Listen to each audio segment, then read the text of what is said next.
Cool. So without further ado, have Jason Morisaki, who's going to talk to you guys a little bit about just interview suggestions and advice tips for coming in for programming and technical interviews in general.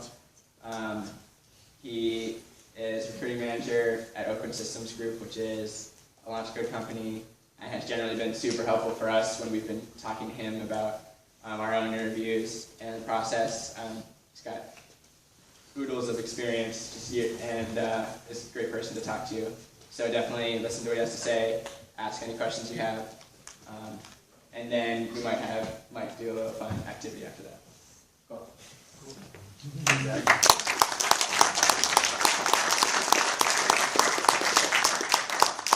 All right, well, thanks for having me in tonight. I appreciate the opportunity. Fairness, full disclosure, I've never spoken to a group this large, so if I seem nervous at times, just throw something at me to get me out of the rut. But the way this kind of came about for us is, as Zach mentioned, we are a launch code client, and after interviewing and meeting with a handful of folks, we kind of realized that it was a very wide variance of knowledge on interviewing and how people responded and how they did. And I wanted to give Zach and Brendan some feedback on things that might be helpful for the program. I've been a proponent for years of finding a way to grow our own talent.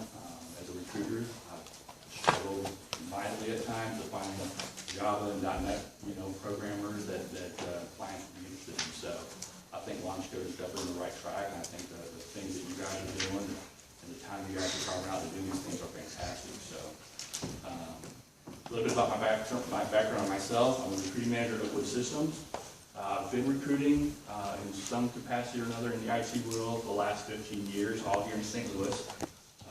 Much of it is on the agency side, working with clients like MasterCard, Monsanto, and Anheuser-Busch before that disaster occurred.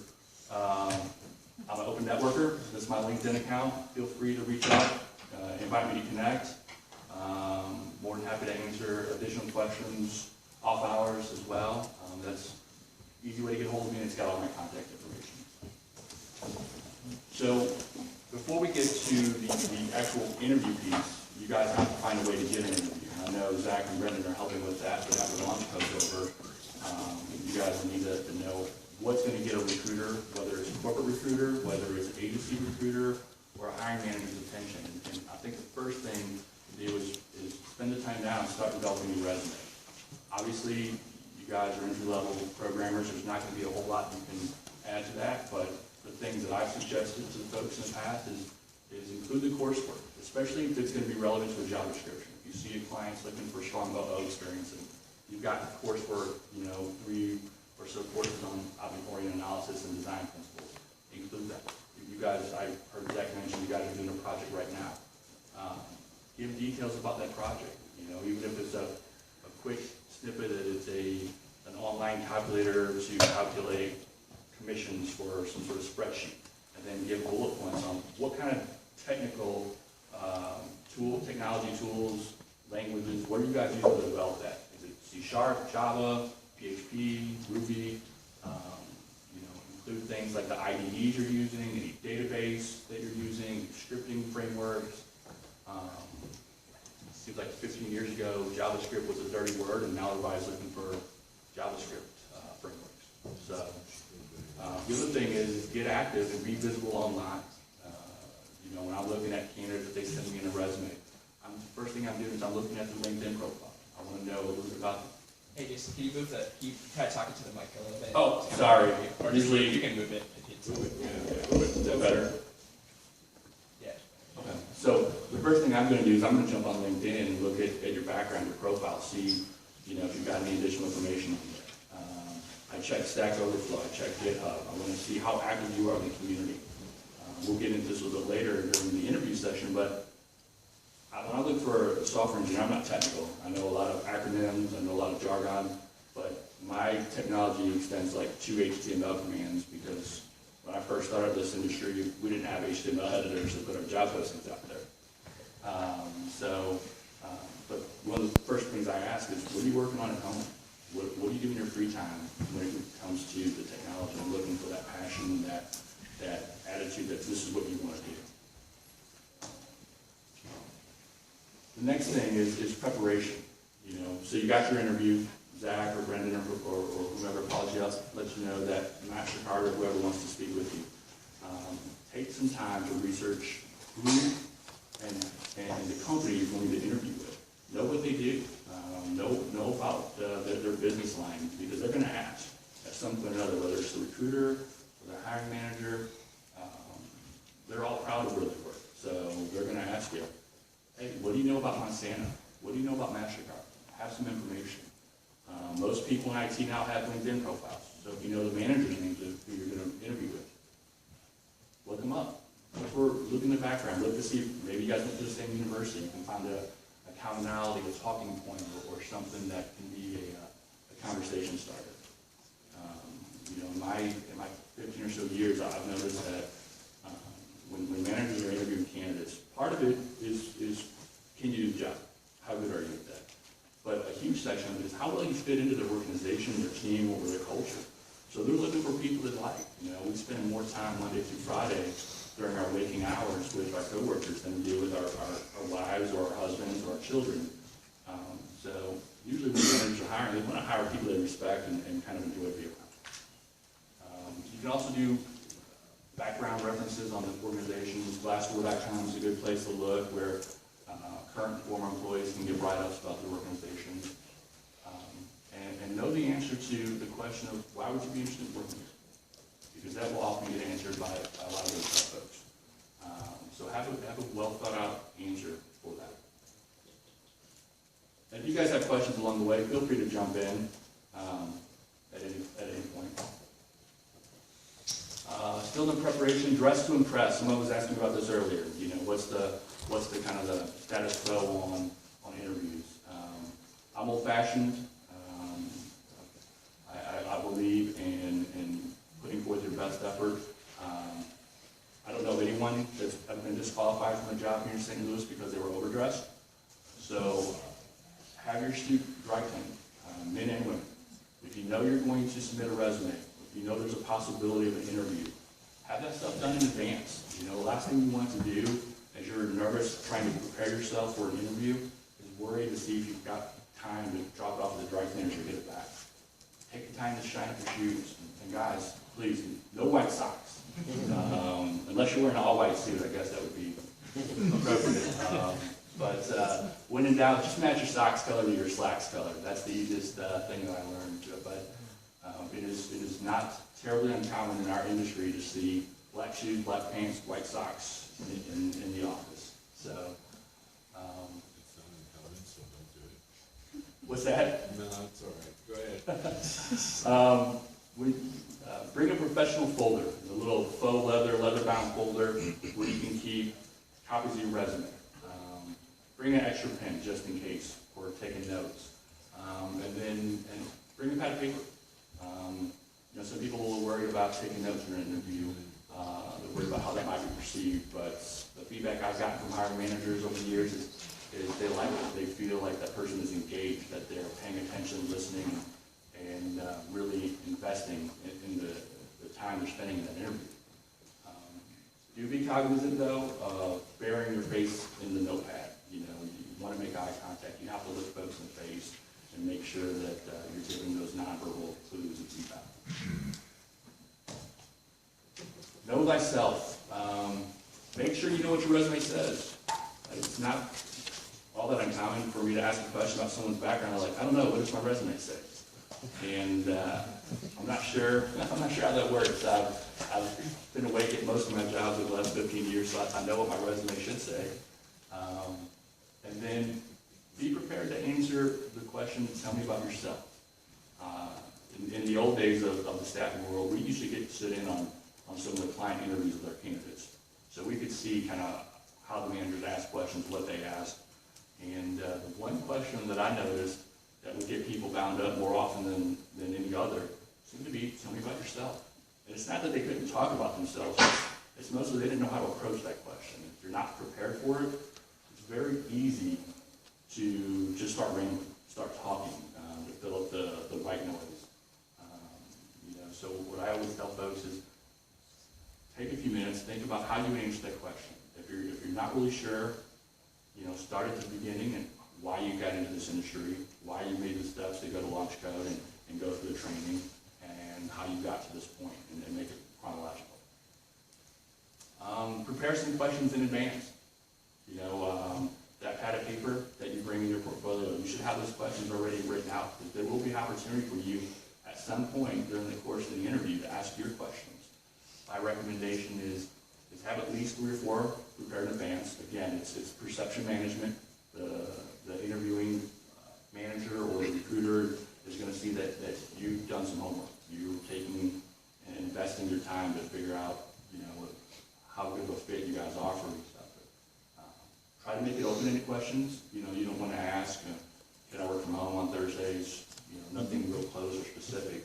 But do focus on areas of importance that might be determining factors in whether or not this is a job for you, whether it's something you would accept.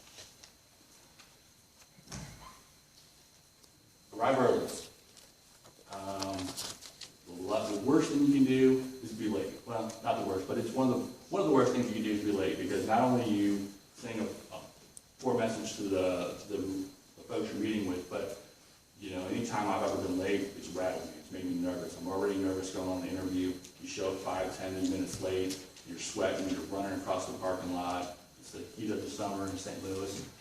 You're probably sweating through your shirt, and never a pretty sight when you're trying to make a good first impression. What I always coach folks on is try to get there at least 15 minutes early. If you get there earlier than that, that's okay too. Sit in your car. Use that time to prepare. Go over your notes. Go over your resume. Put on some music that calms your nerves. You guys know better than I do. If you're a nervous interviewer, find that happy space that kind of calms your nerves a little bit, so that you aren't quite so nervous when you get in there. But then about 5 or 10 minutes prior, finally go in and make the move to let them know that you're there. Any earlier than that, and sometimes you're going to put people out. People get a little put out if you're there 20 minutes early. They feel like they've got to rush through whatever they have on their busy calendars to try to accommodate you. And, I think it could have a similar effect as being late. No gum, that seems obvious, but I've had more than a handful of hiring managers tell me that someone sat there and chewed and snapped their gum during an entire interview, which is embarrassing. Be extra polite to the front desk folks, the people that you're checking in with when you arrive. We notice that, whether they're the recruiters, the hiring managers, those things are noticed. As a matter of fact, a coworker of mine witnessed a candidate that flew in from out of town to interview, and he was completely rude and disrespectful to our front desk person. She brought him back to the office, thanked him for his time, gave him his ticket, told him that we wouldn't be considering him because of how he treated her. So that's an extreme example, but it is something that people notice. I would recommend that if you are offered a drink or water, take it. You'll get thirsty from talking. That's why I brought my water. When you get nervous, one of the first things that happens is your hands sweat and your salivary glands kind of dry up. So it's very easy to get dry mouth. All right, now we're to the interview. So once you get to the interview session, make sure you're thankful. Be gracious, be courteous. People notice that. I said it earlier, but people want to work with people that they want to be around. Make sure you get their names. One of the tricks that I learned a long time ago was when someone introduced themselves, repeat the name back to them. Try to incorporate it 2 or 3 times in the first couple minutes. It'll help reinforce what that is. It's another way of developing rapport. When people are addressed by their names, it feels a little bit more connected, a little bit more personal. It's okay to write them down if you need help remembering. I've been in interviews with 3, 4, 5 people, panel interviews, and as soon as it's appropriate to take notes, kind of jot those down on my piece of paper, kind of in the order they're sitting at the table. And then engage in small talk if an opportunity presents itself. Hopefully, your goal in an interview is to move to the next step, or hopefully get an offer. And one of the best ways to continue that conversation is have people like you. It's not a popularity contest necessarily, but There's not going to be a large body of experience for hiring managers to draw upon and say, well, you've 7 years of .NET or Java, you're an entry level. It's going to come down to attitude and aptitude, and getting that ability to connect with the hiring folks will definitely benefit you. In my experience, most interviews usually start in one of two ways. They'll either jump right in and start telling you a little bit about their role, the responsibilities of the organization. Take that time to take notes. They are giving you a roadmap of things that are going to be important to them during the course of your guys' interview. And if you can find a way, or if you have experiences that incorporate some of those importances, making sure that you highlight that information in the interviews is going to help you stand out as a candidate. The other way that they might jump into it, they might just jump right into some questions. It might be tell me about yourself. But you guys will have your spiel prepared. You'll be ready to address that and kind of get the ball rolling with that. But be prepared for either. Know which way you're going to, regardless of how the manager asks the question, that you guys are ready to go. I think where a lot of this information for me came from was over the years, I've noticed, just like with the lunch code folks, is that there's a wide variation of interviewing skills. But there's also a very wide variation of interviewing skills. Some clients that we've had, their hiring managers, they're not accustomed to interviewing. They may hire one person every 6 months, 12 months, or whatever. And so their ideas of an interview might be far-fetched. They might be a little off the wall. I've had one hiring manager that rejected on my candidate because they asked him what animal he would be, and he said lion, and they don't hire lions at that particular organization. He was looking for a giraffe or something of that nature. The worst part is this was a friend of mine, and I told Ken, I don't think we can be friends anymore, because that question is insane to me. But in their experience, though, lions were people that didn't collaborate well. So, but that just reinforced to me at that point. This was probably back in 04, 05, that not all hiring managers have figured out how to hire. So, the more prepared you are as a candidate, the more you can get out the relevant information, the data that you want to be known, and contribute to that. All right. So, can I add a quick question just about the interview? Sure. I'm curious if most interviews, or if you can even generalize it this way, are intended to figure out why you shouldn't accept a candidate, or why you should accept a candidate? I think it depends on the perspective of the person doing the interview. So, this isn't an indictment against the agency world, because I've got most of my career there, but most recruiters interview to include from the agency world. They're hoping to find just a sliver of hope that you're a good candidate to submit to their client. I think on the corporate side, it's the opposite. I think they look for the opposite. And some of it will depend too on the marketplace. When the market is say like it was in 2009, most of the major corporations had layoffs at the end of 08, beginning of 09, and the IT market was a little bit slow. So most companies had more candidates than they had openings. So they interviewed to exclude people, and each stage of that interview was designed to eliminate the obvious non-fits right away. In a market like today, where I think unemployment in IT in St. Louis is probably under 2%, they may not be as pushy on it. Thanks. Once you get to their interview questions, if they ask some questions that are ambiguous or unclear, or you're just not really quite sure where they're coming from, ask them to clarify. I think the worst thing you can do, this is for real the worst thing you can do, besides being late, is try to BS your way through a question, especially a technical question, because the reality is the people asking the technical questions, they've been in this industry a lot longer than we have. They know the answer already, so if you try to BS them, they're going to sniff through that pretty quickly, and I've seen interviews get shut down pretty fast when that happens. But along those same lines, if they're asking a question and thinking you go left and you go right, then they're going to look at you like, does Bob really know what's going on here, or what's going on? And so if you're unclear, just ask. You know, Mr. Manager, I'm not sure I'm following quite what you're saying. Hopefully they can clarify and they can give you the information you need. If it's still unclear, maybe go out a disclaimer and say, well, I think you were asking me for this. And if that's the case, this is the direction I would go and this is how I do it. Is that what you were looking for? That way you can kind of throw it out there that the reason why I'm giving you this answer is because this is what I'm thinking the question is, and kind of give yourself a little bit of leeway if that's not what they were looking for. Sometimes people get a little nervous to say they're not following, they don't understand. I think it's, you know, maybe it's a little bit insecurity because we're new at this, right? We haven't been in this industry for a long time, but you know, don't be afraid to ask your questions. Yes. Jason, sorry to interrupt you. No worries. Hey, so if you get a question and you're not sure what the answer is, or you're not 100% sure what the answer is it better to talk your way through the answer, or is it better just to, or if it's beyond your scope, is it better to talk your way through the answer, or is it better to say, hey, that's something I don't have too much experience about? Both. Okay. The way I would approach that is I said, well, I haven't really been exposed a whole lot to Hibernate, but, you know, this is what I understand about it, this is how I would navigate and try to figure out, and these are the directions I'd go, or this is the website that I've used to find my answers in the past.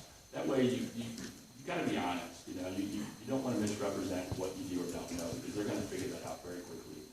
But at the same point, you know, you can give them some insight in how you think, you know, your thought process, and let them know that you have the ability to figure it out.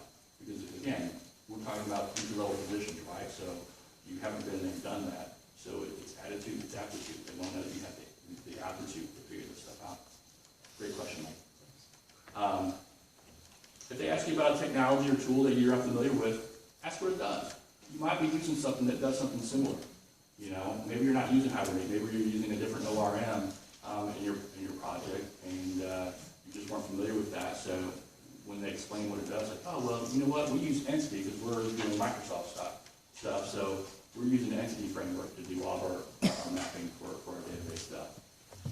And that way you can draw some similarities. If you guys haven't noticed already, there are about a dozen competing products for just about every tool in the IT and development world. So, you know, if you understand the basic concepts of why the tool is used and what it's used for, you probably figure out the nuances of the different vendors' specific tools as well. Be sure you're not just giving one or two word answers. Hopefully, they're not asking very closed-ended yes or no type questions. But again, we don't know how they're doing their interviews. You know, give them some details. Hey, have you ever used Entity? Yep, actually, we're using Entity right now in our class project. This is what I've done with it. And then you give them a little bit of substance to back up that yes, you used it. Or, you know, if you haven't, say, well, unfortunately, I haven't gotten the opportunity to work on that yet. But I've taken a look at it at home. I've got it downloaded at home. Try to avoid the word no, if possible. This is probably a, you know, weird Jedi mind trick that may not make a whole lot of scientific, you know, proof, but I did read an article once about how the brain works and the impact of the word no and how much heavier it weighs than yes. You know, during the course of a conversation, people tend to remember the no's much more vividly than other things. So if you can avoid the word no itself and maybe deflect a little bit just to say, well, I haven't, but this is what I do know about it, it might help. It might not, but it's every little bit helps, right? Any questions about the interview stuff? I went over some of that pretty fast, so before I get to maybe the closing stuff. Should you bring your laptop, maybe to show off some code or whatever, or is that? You know, I don't think it would be bad. It's always good to be prepared. You know, if you have a nice briefcase or folder you can bring it into the interview with, you don't necessarily have to just throw it out on the interview table and be ready for it, but you know, they may ask you to see some of it. It's becoming more and more common for people to, during the interview process, to ask you to do a little coding exercise in the interview. Then maybe they give you a couple parameters and a quick exercise to ask you to change something in an existing schema and see how you react to that. So, yes, in the back. I have a question. Sometimes in interviews with multiple people, it comes out that two people see the job in very different lights. And that can be a little bit easier if you're speaking with them separately, but how do you recommend handling that?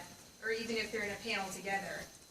You know, that's a tough one, you know, because you don't want to look at one and say, well, Bob just said this and Mary's saying this, which one is it, right? You got to kind of tiptoe and walk that tightrope. You know, the best way to do it would be, my personal opinion, would just kind of reiterate what they're asking, you know, and say, so are you asking how I would handle this or in this situation? It really could be too, and this is where I've seen it most often is if you've got two different hiring managers in the interview, and maybe they're looking to see which group or team you might fit better with. So you might be answering similar questions, but for different managers and for different things. Sorry, that doesn't really give you a whole lot of substance. I think you just have to address their questions and give your experiences and how they might relate, or, you know, in that area. So the trickier part will be when they ask you, okay, so I've got position A, Mary's got position B, which one would you prefer? That's a trickier one. So my opinion would be to try to take a stance on it if you have a strong preference. You know, sometimes from a development standpoint, they might say, well, Mary's team does UI development, Bob's team does all the back end and middleware development, which one would you prefer? If you have a preference, let them know. Say, I'm fairly comfortable working in both, but I really enjoy the UI piece. Does that help at all? Yeah, absolutely. Okay. Just to follow up on the laptop thing, I've read that you should have something live that you could give a web address rather than bringing it on a laptop. You know, say here, you can pull this up on your computer. Is that something that is good? I haven't seen it a whole lot, except for design. I see it more with visual designers, UI, UX folks, you know, where they want to see that portfolio, they want to pull it up and play around and look at that stuff. I haven't personally noticed it a lot with the development. On the development side, I know our organization doesn't do that. You know, depending on the level of the candidate, you know, it'll be a phone interview, then face-to-face, and if they're an architect, then we'll try to make them sweat on a whiteboard in front of about 4 or 5 other architects. Oddly enough, our architects really love that piece. They do. I think they're all just a little bit sick and twisted.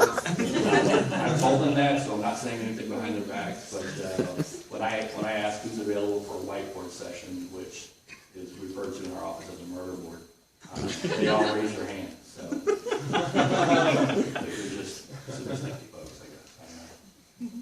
I saw another hand over here, I thought. No? Okay.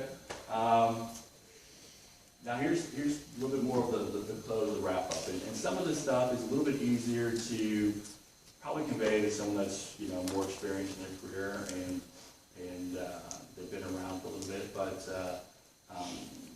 this is where I think a lot of people have a hard time, because this is where you have to toot your own horn a little bit. And you've got to do it in a way that is expressing your capabilities without sounding like you're bragging or overtly bragging. So, you know, what I always tell folks is, after they ask their questions, you're going to get a chance to answer all your questions, or ask your questions. And then once you get to that point, if you know this is an opportunity you want, tell them that. Tell the recruiter, the hiring manager, whoever it may be, that this is awesome, that you were so excited, this is an opportunity you want. You know, there's nothing worse for people to be really excited about a candidate, but then they look at each other like, I don't know, does Bob want to come work here? I don't know.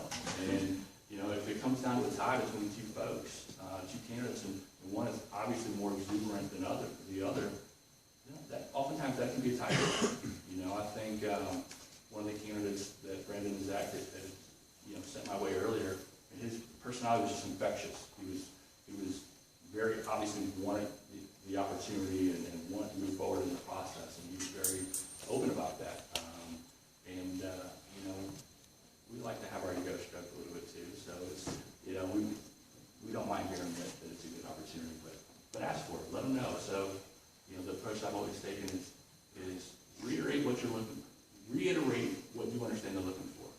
Mr. Hiring Manager, I know you're looking for someone that can do A, B, C, and D. Hopefully during the course of this conversation, you know,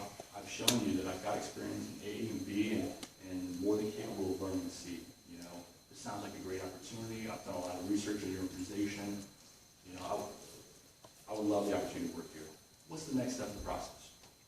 You know, this might not be the final step, but, you know, reiterate your qualifications, reiterate why you're a good candidate for them, for what they're looking for. Ask them what the next step is. And then what's their time frame? Okay, so there's another interview. When are you looking to make a decision on who you bring in for the final interviews? That can give you an idea of timeframes, timelines. You might have multiple opportunities in the works as well. It can give you, you know, an idea of how viable this one is versus something else you're working with. But more than anything, it really, really reiterates your interest in your opportunity. If an opportunity presents itself, you know, say something that came up there in the conversation that might be important. Wow, I didn't really realize that, you know, your guys' MasterCard online can process 1 million, you know, transactions every hour, or whatever it might be. You know, something impressive that maybe you'll learn during the course of the interview. Again, it kind of reverts back to some of that rapport building, some of the you know, making sure that you're engaging with them. On the follow-up, try to send each and every person that you met with, send them a note. It can be an email, it can be an old-fashioned card. Matter of fact, it's so rare to get snail mail anymore that I've been in numerous offices where when you get one, it gets pinned up to the person's workstation. People tend to remember that. But write a personal note for each person. Some managers get a little put off if you shoot over an email and CC 4 or 5 people and just thank them. It's better than nothing, I think. But you know, if you can give each and every person their own individual note and recall something personal about them, whether it's their kid's baseball or the fact that they're into hunting or whatever it might be that you learned during the course of the interview, try to incorporate that in the note. It shows that you were listening, it shows that you were paying attention, it shows that you were taking your vested interest in the process itself. You know, and then again, reiterate your appreciation. Sorry, typo. You know, let them know that this is something that you're very interested in, and you know, just express that again. On that point, I've been really terrible at trying to figure out what to put into those kind of thank you notes. Are you aware of any resources that would point people to some good ideas as to what to do? I'm not. You know, my notes are generally fairly simple. You know, I'll just say, hey, Mike, I really appreciate you taking the time Tuesday afternoon to meet with me, tell me more about your organization. I'm very interested in this opportunity. Looking forward to hearing back from you regarding next steps. You know, by the way, hope your kids do well in finals next month or next week or whatever. Like 4 sentences like that. It doesn't have to be anything elaborate. I don't think it has to be anything, you know, where you need a writing degree or anything like that. It's just, it needs to be succinct, I think, and specific. Do you think that it's helpful to try to stress some kind of qualification that you really want to remind them of as they go, or to basically just let your interview handle that? That's a tough one. You know, it really will depend on the person trying to read the situation. Some people might get turned off by it, think you're trying to sell too hard, and you might come across as a used car salesman. You know, I think it's easiest to personally think it's easiest just to reiterate your interest, just a little bit of personal tidbit in there, and then thank you. I think it's more important to keep it simple.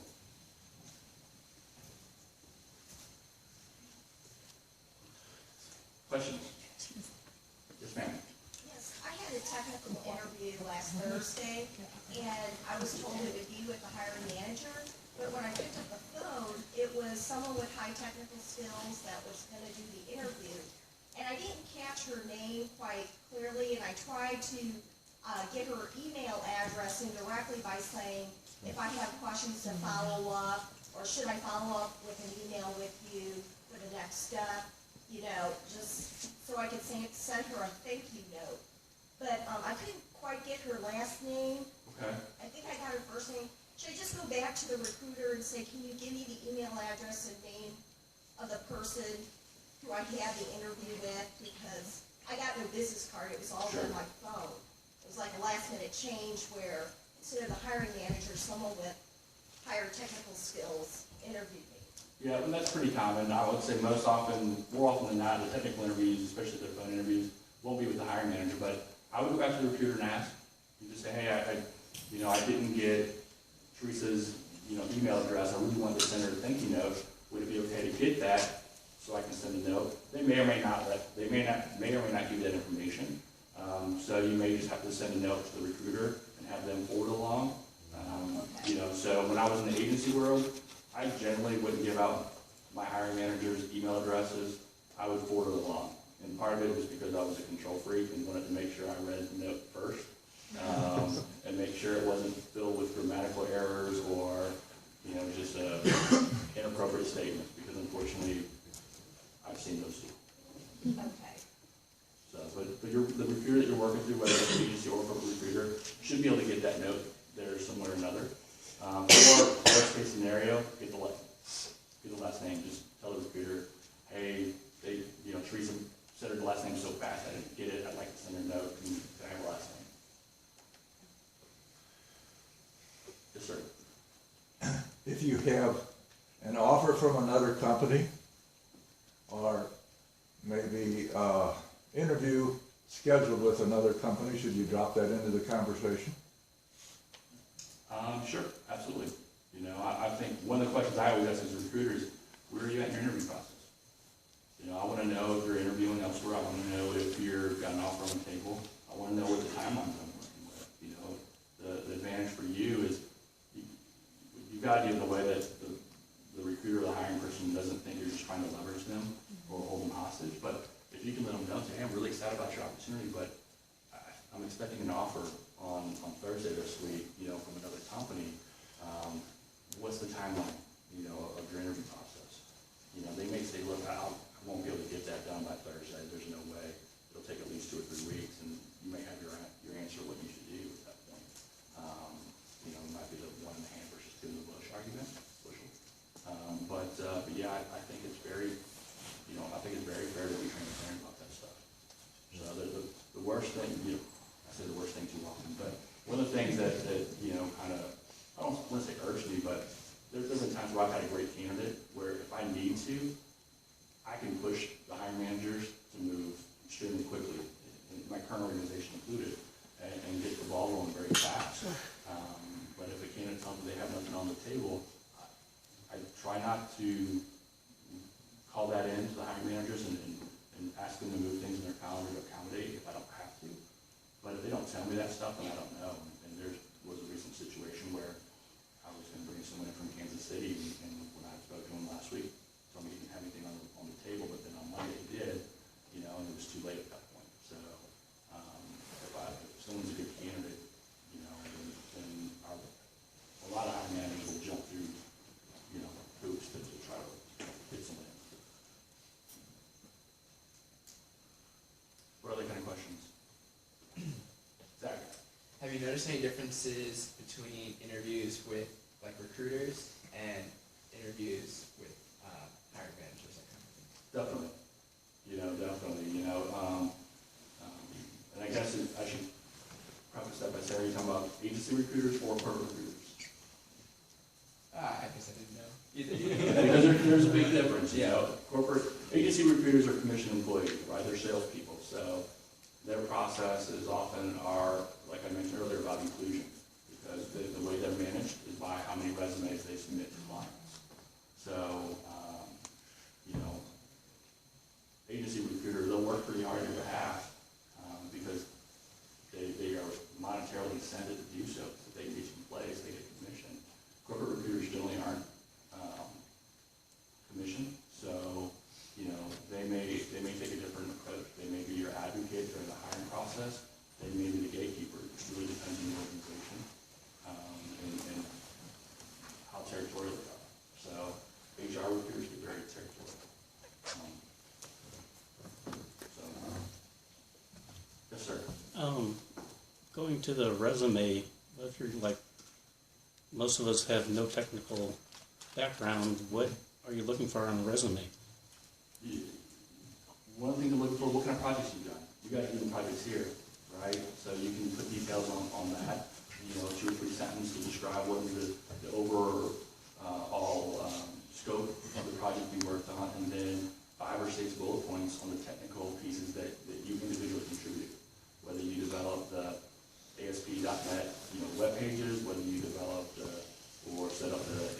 framework, whatever it is you did as an individual contributor on that project, list that and give more technical detail than less. All of the recruiters, whether it's agency side or corporate side, we all have applicant tracking systems, and one of the things that these applicant tracking systems do is they read keyword occurrences. So most of them are set up today where if you have 3 or 4 keywords that you're looking for and the resume does not meet a minimum number of occurrences, it may get rejected automatically, especially on the large corporations. Because Edward Jones, for example, they get about 20,000 resumes a month on average. So there's no way for a team of 5, 6, 7 recruiters to go through 20,000 resumes over the course of a month, just not enough hours in a day. So making sure that you have crucial keyword technology on there is important. The other thing too, and I forgot to mention it earlier though, is development doesn't cost a whole lot. You just have to have a PC or a laptop, and there's enough open source tools out there. I mentioned a little bit earlier, but I always ask, what are you working on now? I've hired some really good recruiters that do very little, but for the most part, every really good, passionate software engineer that I've ever hired over 15 years, they work at home. They may not do it 24/7, but they're working on something at home, whether it's a little app to improve productivity for the shopping list, or if it's just they want to play with the latest and greatest version of Java or a new framework. They're playing with it at home. And, it's with all the open source tools, if someone tells me they're passionate, they want to be a Java developer, and I ask them what they're working on at home, I don't really work on much at home. It doesn't show me a whole lot of passion, It doesn't show me a whole lot of nuance. And it goes back, you guys, these are entry-level opportunities. It's attitude, it's aptitude. Show the recruiter, the hiring manager, the gatekeeper, whoever it is, show them that you want this. Yes, ma'am. Kind of to tack onto that as far as the resume goes and being new in this field, but also having a career maybe previously in a totally different field. You want to show both those attributes as far as being a good quality employee to hire. How do you do that without the resume getting too long, cutting out a lot of stuff, but still highlighting your previous career, which Sure. I've had some experience in, and smaller experience here, but yet, taking my class apart, showing my projects for this new stuff, and really balancing that out. I think they're still teaching it. When I came out of school, and I graduated high school in '93, they were teaching a one-page resume. When my parents graduated in '70, they were teaching a one-page resume. The kids coming out of school today, they're teaching a one-page resume. Maybe that's fine for a 22-year-old kid that's coming straight out of school that's only worked, seasonal jobs in the past, but for anyone that's got any amount of experience, that's harder and harder to do. So if it needs to be a page and a half, 2 pages. Well, I've got 2 pages, but then to add that out and drag some of these projects off this class, Sure. or a page and a half. I mean, I'm really trying to get it down, but Prioritize on chronologically and relevancy. Yeah. So, if you were, a shift worker at McDonald's 7 years ago, Right. probably don't need to include that. That's not going to hold any relevancy to a career as a programmer. Now, if you were running a McDonald's and you were a general manager for McDonald's, 4 or 5 years ago, I would probably include that. It shows a level of responsibility. I think someone was asking earlier, about ageism. Do we see a lot of ageism? And I've actually, seen where some managers, they like someone that may be an entry-level programmer that has been in the real world for a little while. We hear about sorry, Brandon and Zach, but we hear about the millennials, right? The Gen Y, the entitlement, and things like that. And while it's unfair to paint an entire generation with one broad stroke, there are managers that will do that. And if they see someone and say, well, you know what, this person's been and you're a responsible adult, there's an appreciation for that as well. Yes, sir. The process you're describing is very, still very paper-based, it sounds like. And what made me think of that is the discussion about a resume and how long it should be. I mean, you can, if you're not restricted to paper, say you use LinkedIn or you have your own website or something like that, I mean, you can have a one-page resume that then, opens into a wealth of detail if, you want to go into. I understand for screening purposes, 1 or 2 pages and all that, but I mean, of how much value would something like that be to make available to a hiring manager, a recruiter? Well, I think it would definitely help. Anywhere where you can show a broader portfolio of your capabilities, skills, or your technical chops, it's going to help. But you'll still have to get through the traditional hiring process, which is generally entails electronically sending a resume through some sort of job portal that will inevitably feed into a company's applicant tracking system. So you'll still have to get through there. So you'll still need that resume. And you'll still have to get through the keyword scanners, because that's just the way the industry still works for the most part, especially in the Midwest.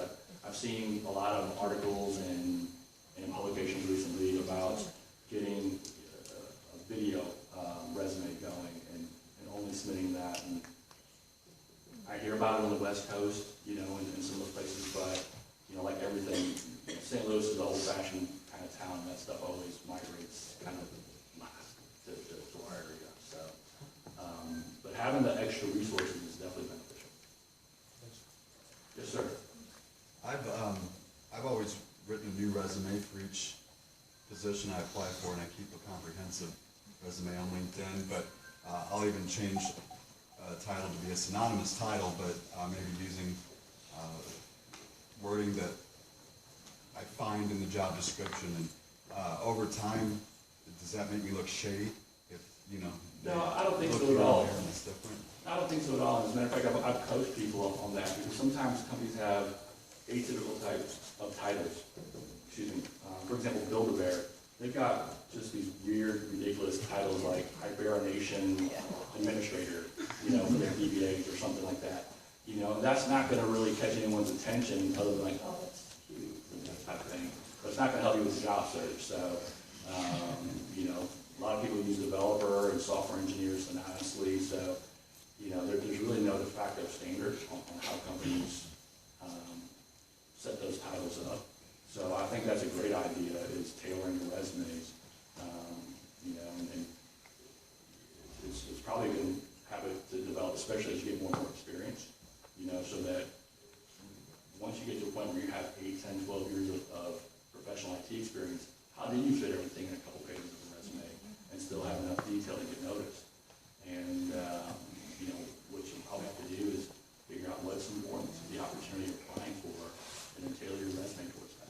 Try to figure out, okay, this role is definitely placing an emphasis on, the cloud architecture. So, I'm going to include all my AWS and Amazon stuff that I've done in the past, and really hype that up on my resume.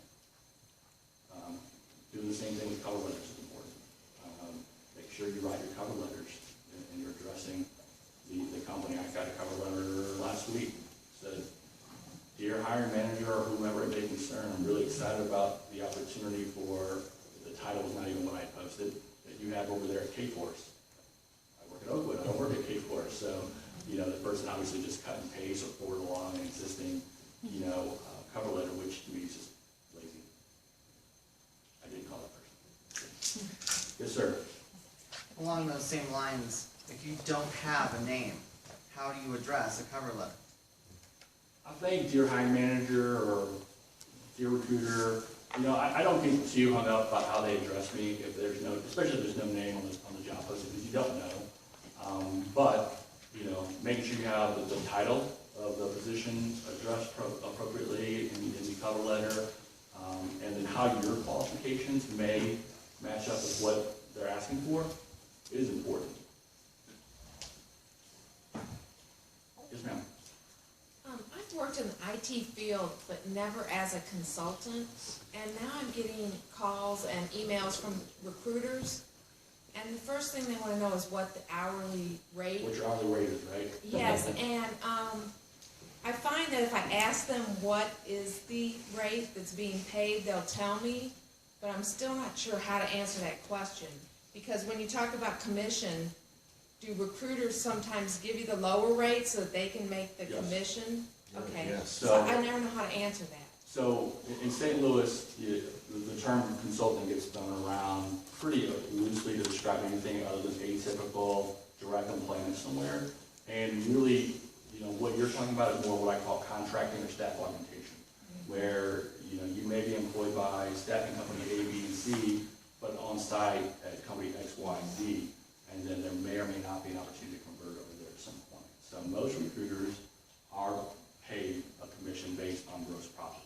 So, and that's defined as your direct cost subtracted from the bill rate they're sending to the client. Right. So, now, the reality is that they make a 10% commission on that, you know, even if they get an extra dollar or two out of it, that's 10, 20 cents, and most recruiters aren't going to risk a deal for 10 or 20 cents an hour.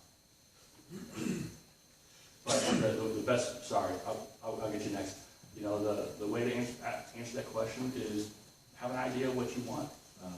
You know, what do you think is fair for what you bring to the table and the role at hand, and, you know, give them a range. So, you know, based on what I've seen in the market, I'm looking for anything from $25 to $30 an hour, depending on your benefits and PTO policy. You know, keep it a little bit wide, because those staffing agencies, they have a very wide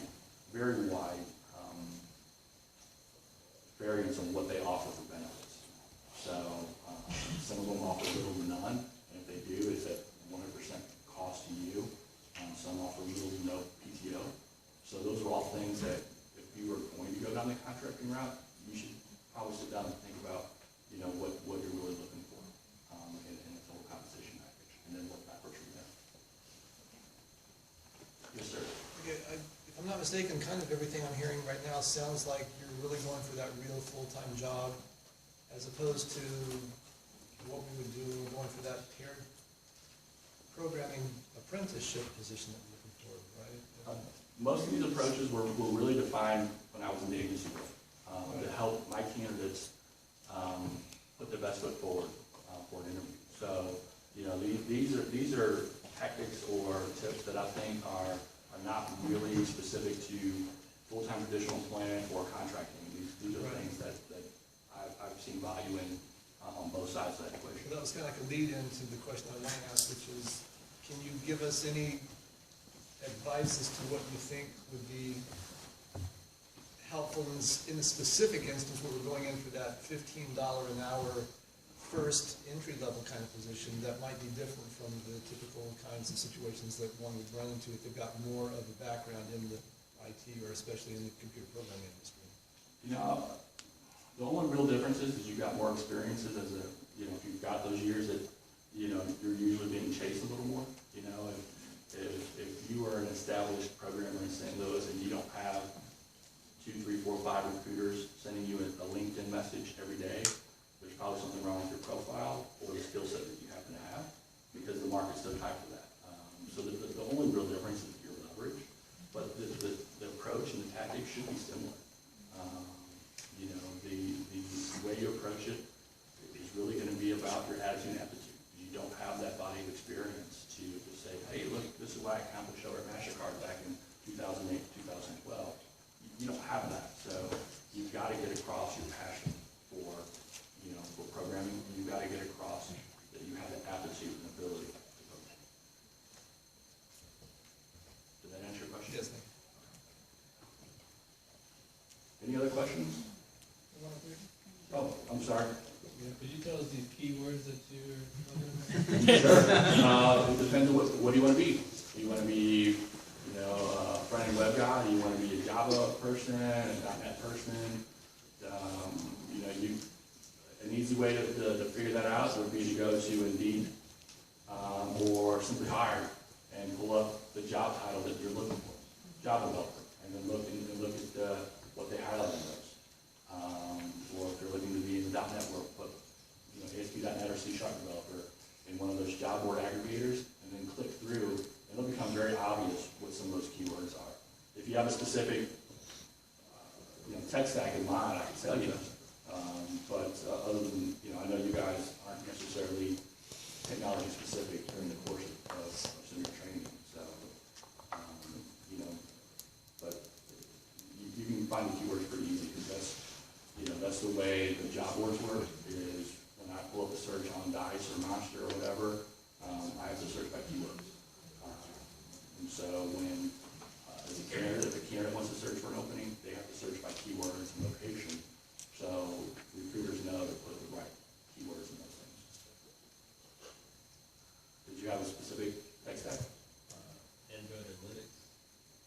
Android's an easy one, you know, Android, mobile, phone app. You know, if you want to be part of the LAMP stack, you know, you can throw all the LAMP technologies in there as well.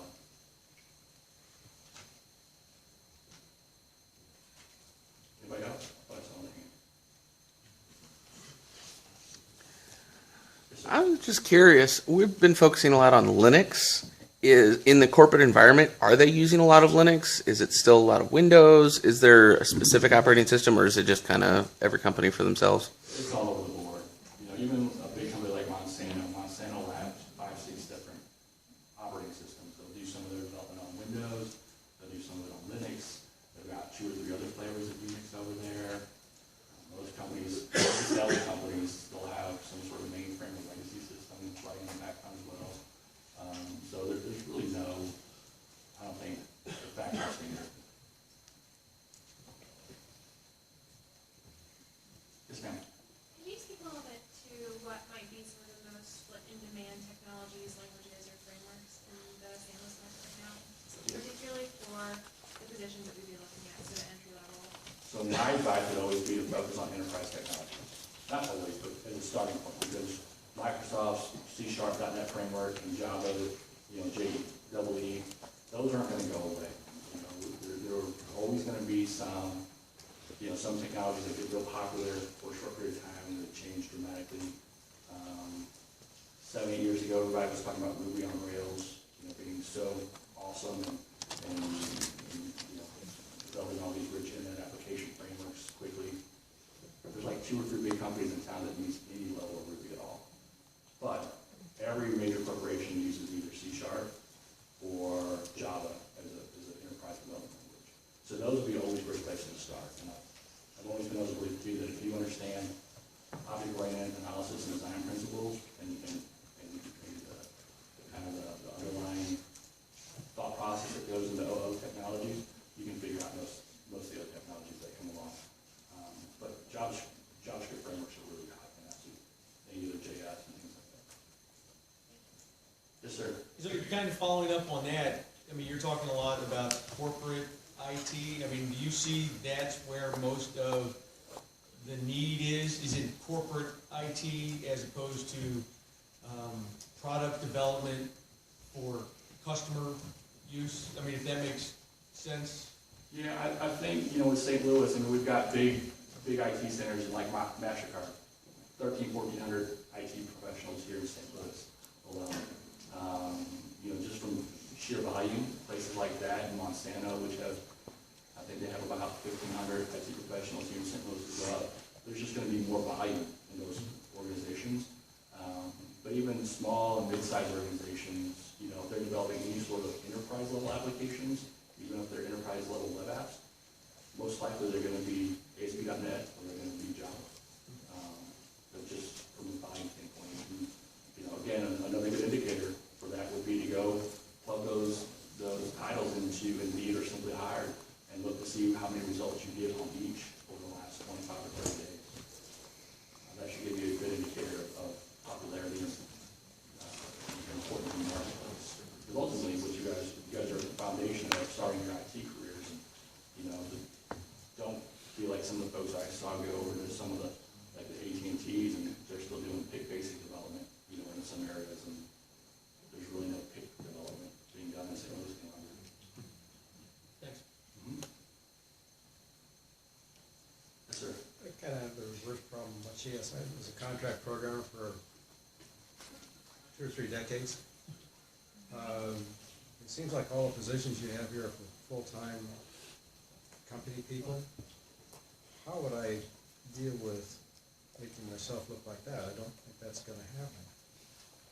I mean, how do you, you know, I address people? generally work for the same agency, but oftentimes it would be either interrupted because the client no longer needed someone, and then you go back when they had something, you know, for a period of years, but still, it was a contract position. Yeah, I think if you worked at one staffing firm for 6, 7 years, or maybe worked on 3 or 4 different things, one of the things that I might address it on a resume if you're looking for stability or continuity is staffing company ABC, 1996 to 2002, and then list some of the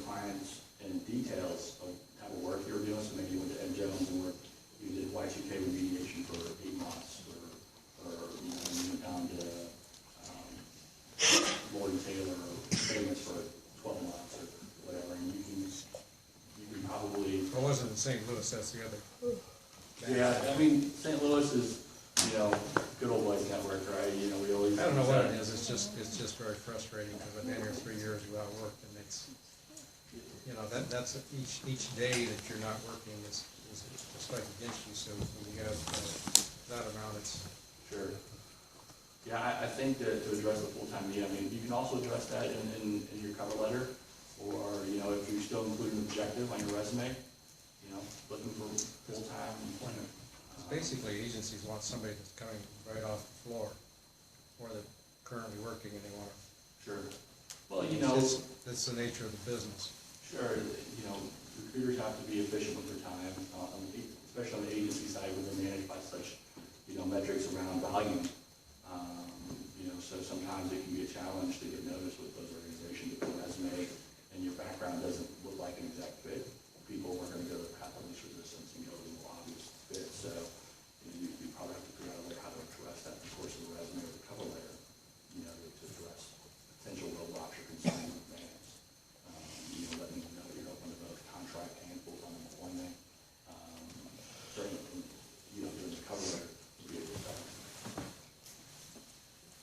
Did that answer your question a little bit? So basically, I had never heard anyone say put the client on there with the agency at the same time. Yeah, I would, because, you know, especially if you're out of town, if you work at a company that maybe has a national brand to it, but you work at a local staffing agency, nobody's gonna know anything about that local staffing agency. But then if you throw on that you worked at Johnson & Johnson for, you know, 12 months, people know who Johnson & Johnson is. These are not with that kind of company, they're generally like regional type companies, unfortunately, so. Within that region or within the West Coast, they wish people would know them, but not here. Sure. I've always coached folks when they worked on a lot of contracts, especially if they were shorter term, if they were all within the same organization or same staffing firm, to try to lump them together to break up that viewpoint that it looks like you just hop jobs. And I think one of the things you have probably working against you a little bit is that most major cities or decent sized cities, contracting is contracting. It's very common to jump every 3, 6, 9, 12 months for the next contract if you take a stint in contracting. St. Louis hasn't been like that. St. Louis has been more staff augmentation, where you've got a desirable skill set and you don't stick around, you know, a year, 18, 24 months for the majority of your positions. It sets off a yellow flag that someone can't or isn't willing to get along. So that might be working against you too.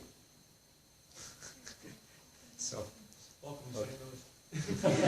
Yeah, I get that a lot. If you want to send me an invite on LinkedIn and shoot me a copy of your resume, I'd be more happy to give you some advice. Okay, thank you. Mm-hmm. Can you put your LinkedIn back up on the? Yep.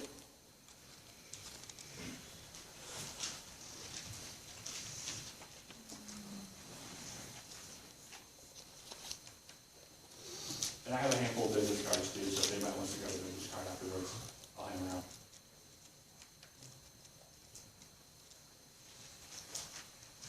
If you don't get all of it, if you just put Jason with an E and Morisaki, I'm pretty sure I'm the only one on LinkedIn that spells their name Jason with an E and has the last name Morisaki. It's benefited me in my career because people remember both the weirdness of my first name and the unusualness of my last name.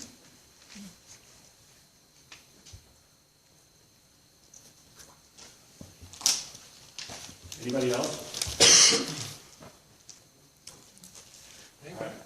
If there's no other questions, I'm curious what animal you would be.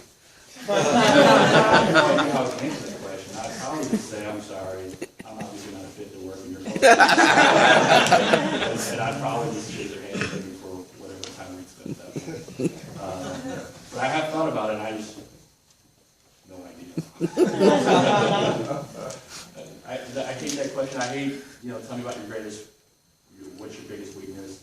I think that's a loaded question, because if you answer it truthfully, you might, you know, eliminate yourself from contention. But if you put the used car salesman spin on it, people sniff through that as well and think you're being less than honest. You know, I think a better question that companies would be wise to leverage is what area, whether it's technical, professional, what area would you benefit from some additional coaching or mentoring, or how could we help you develop and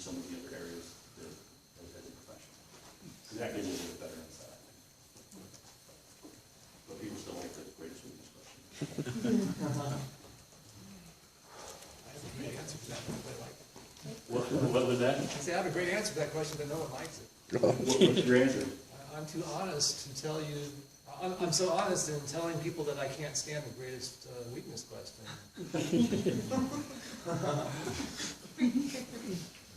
How's that work? Well,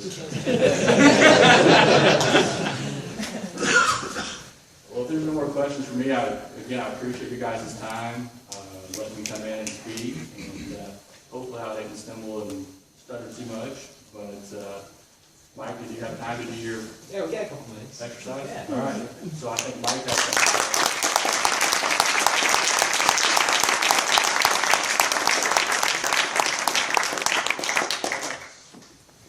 Guys, give Jason another round of applause. That is awesome.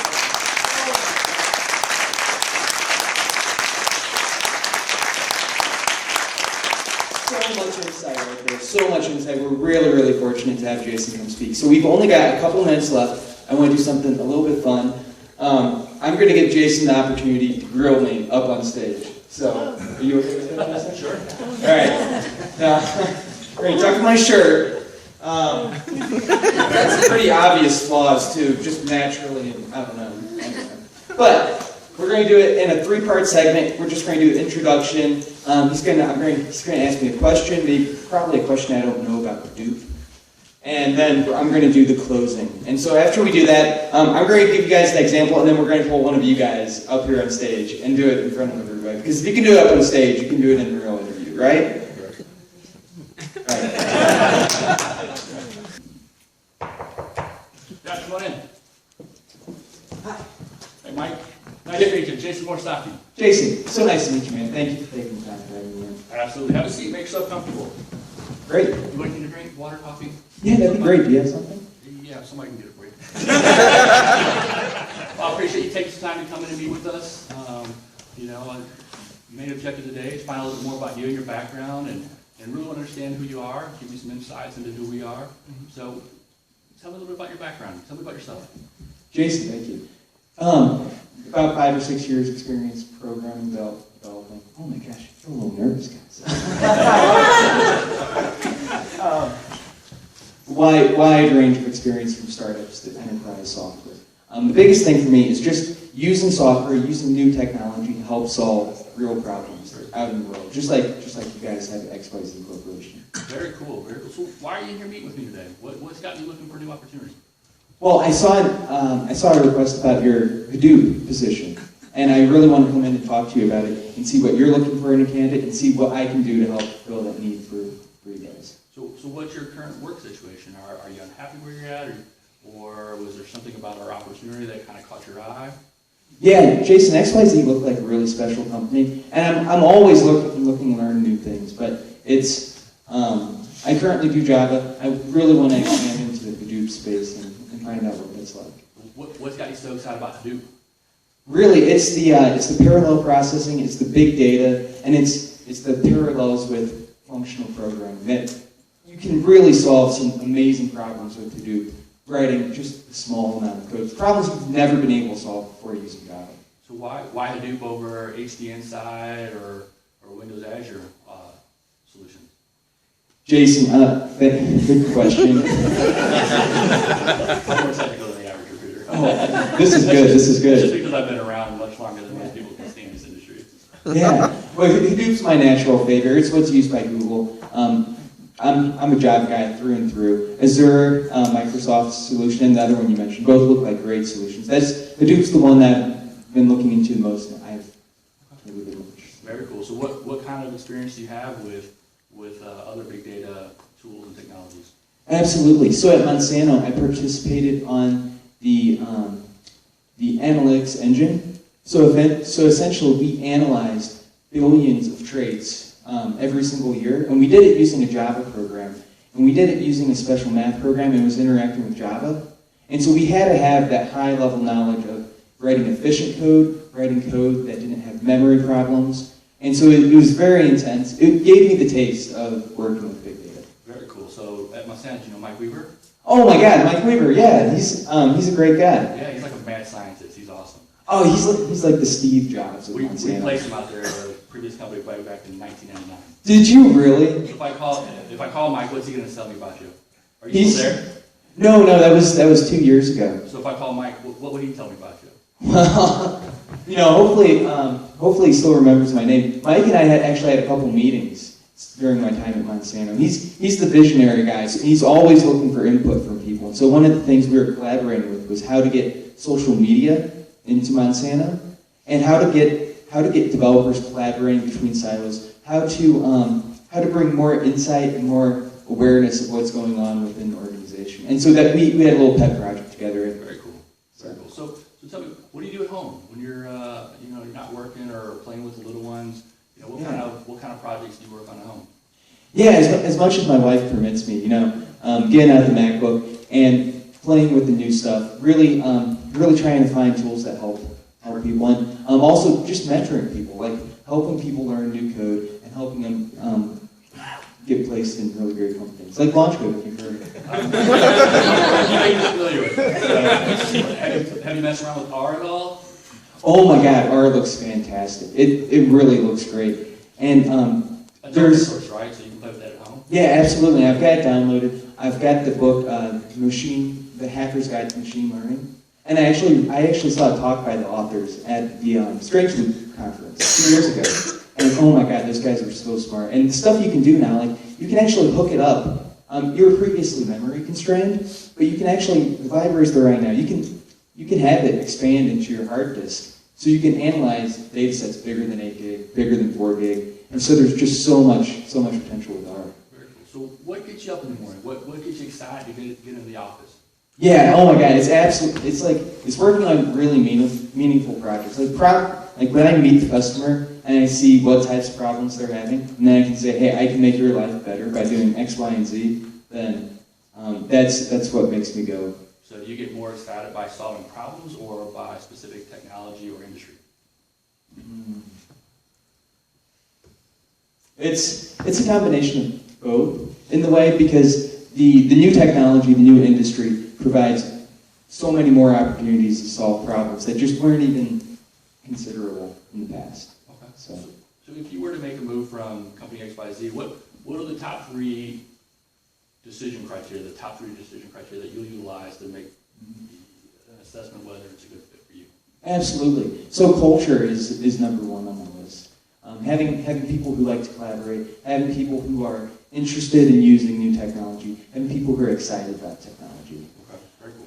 Also, having a culture where we can work closely with the customer, being able to understand their needs, actually meet the people who we're helping. And finally, it's not an absolute requirement, but it would be nice to work at home. I have some special dietary restrictions, and so just being able to make my own food at home on a daily basis really helps me out. Okay, very cool. Are you currently working from home 5 days a week? Yes, I am. Okay, awesome. I've noticed more and more companies allowing that. So, how's your job search going so far? It's looking for the right company. It's by no means accepting any invitation that comes from a recruiter. Right now it is focused on finding who I want to work for and not just any opportunity out there. And so you guys came up on my radar, and it looked like a great opportunity to talk to you. So very cool. So normally at this point I'd probably start asking about comp, because I would feel pretty confident that you were the right profile of what we're looking for. I have your resume, so I've already seen that talking to you. You did a great job of kind of explaining, why, not just what, but why, like why culture is important, what that entails. So at this point, I'd probably start digging in on money, because, if you're 30-40% above asking price, probably not a reason to bring you to the full process. Yeah, absolutely. Depending on internal or external type of need. But I thought the first part of that went well. Yeah.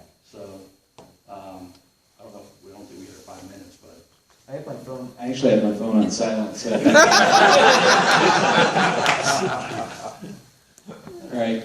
Yeah. So, Jason, thanks for going easy on me. I appreciate it. And my interviews aren't real hardcore. My interviews are, who are you?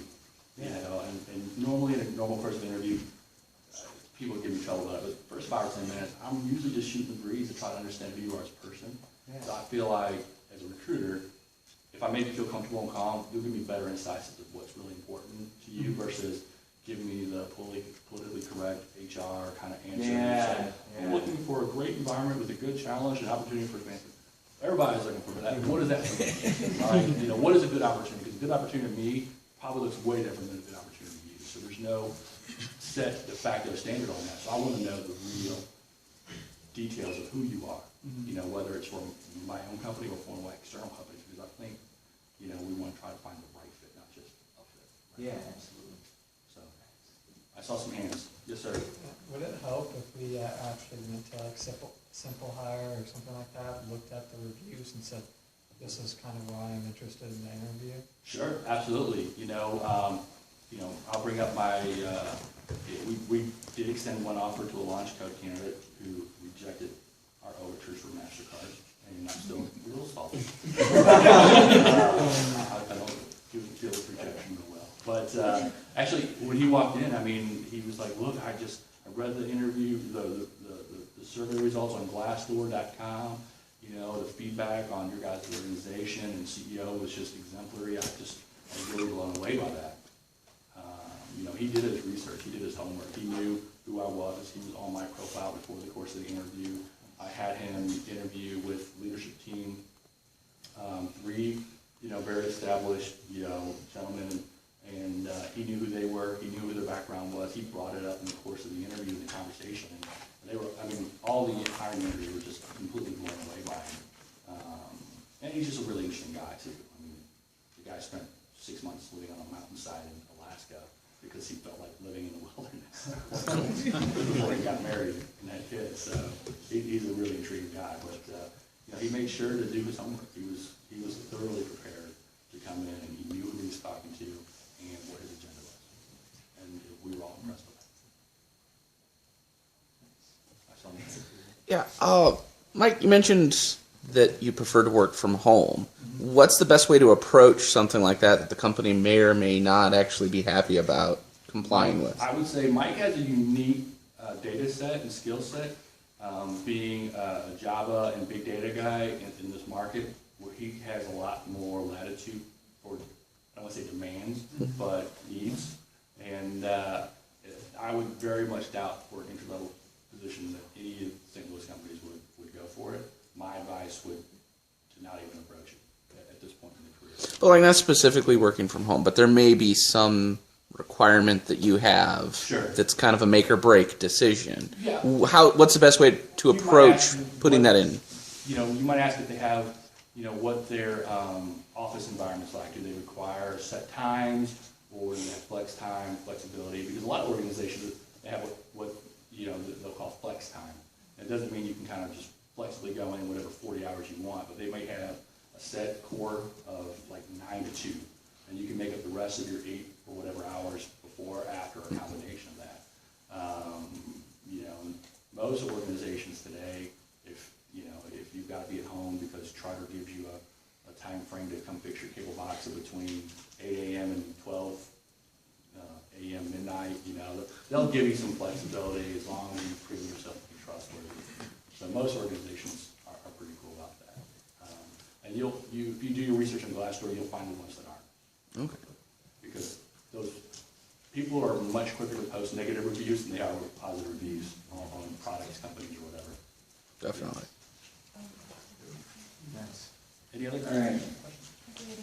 Well, if you guys have any questions, we've hit that time mark. Big thank you to Joe for keeping us. Big thank you to Jason for coming on the time.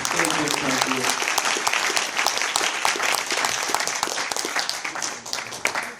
And if you guys have any questions, we're going to be out in the lobby for a little bit. And we've got a guy from Monsanto who did a lot of interviewing, Luke. He can give you any information you need. You can just talk to us background. Do you guys have anything? You're good? All right. Don't use IE. Oh yeah, don't use IE. Don't use IE. No self-respecting IT professional uses IE anymore. Yeah. And they found I work for a security- Microsoft company, so. Yeah, and there's a security vulnerability. Yeah, isn't it pretty bad? It's really very bad. You don't have to do anything, and they can basically do anything they want on your computer if you're using IE. I heard it was connected to Flash. Yes. If you uninstall Flash, does that help at all? Microsoft is advising you not to use IE. Wow.